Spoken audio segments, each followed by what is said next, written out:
সময় চুপ করে থাকার বিষয়টা তোমার উপর অবধারিত করে নাও, ফাইন্নাহু মাতবাদাতুন লিশ-শাইতান, কারণ এই কাজের মধ্য দিয়ে শয়তান বিতাড়িত হয়ে যায়।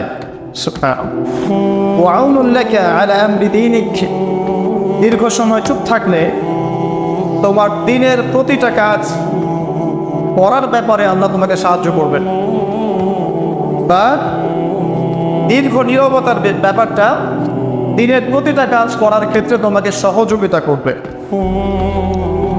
খুঁজতো, আমি বললাম জিদনি ইয়া রাসূলুল্লাহ, ইয়া রাসূল সাল্লাল্লাহু আলাইহি ওয়াসাল্লাম, আমাকে আরো বাড়িয়ে দিন, আরো কিছু বলুন, আরো কিছু ওসিয়ত করুন।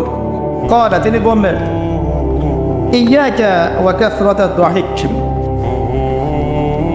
সাবধান থাকবে, বেশি বেশি হাসবে না। ফাইন্নাহু ইউমিতুল কানিব, কারণ যারা অধিক পরিমাণে হাসা